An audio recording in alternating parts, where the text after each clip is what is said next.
A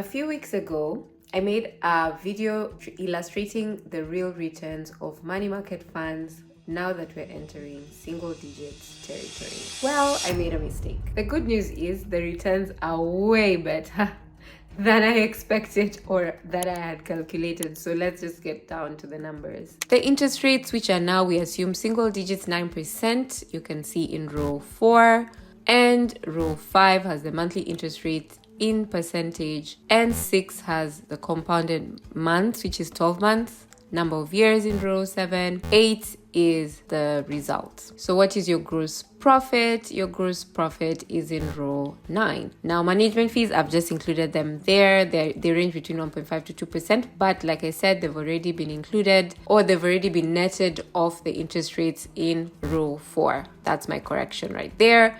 Taxes are in row 11, which is 15%. That one we know, withholding tax. Then you see the monetary value of the taxes in numbers is row 12. Therefore, row 13, after fees and taxes, that is your profit. So another correction that I made is I did use the current inflation rate that CBK gave, which was around 3 point something. So I've reduced that as well. And I'm using the inflation factor in row 15 to find the real value adjusted to inflation of your profit, which is row 16. So if I update the template with 7%, you can see what basically is happening to our figure, and we can see that, okay, we're still at 5.97 net profit, which is still above 3%. So again, sorry for alarming, being an alarmist, we are still in good territory. I'll ask my editor to also show my adjustment to the template, and you can see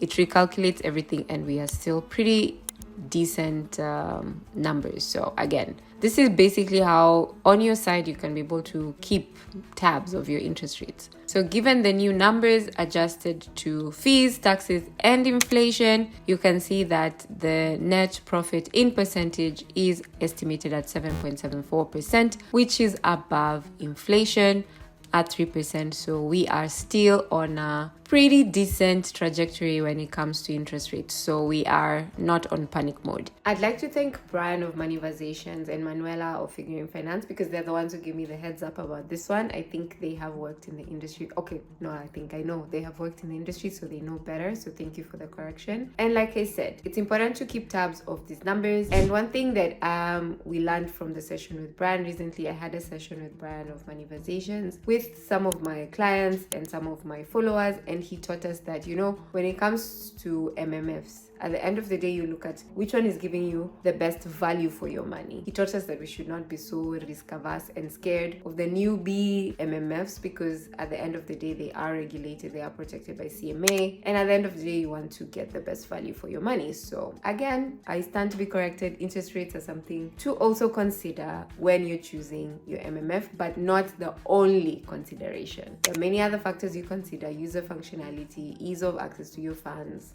you know, all those things, management fees, transaction fees, all those things. But primarily, I really appreciated the session because I learned a lot. But again, having more than one MMF is not diversifying your portfolio. It's good to know that. So as you embark onto your MMF journey, pay attention to that. But anyway, if you've watched until this point, thank you for allowing me to correct myself. Thank you for following and being here, and like and follow for more.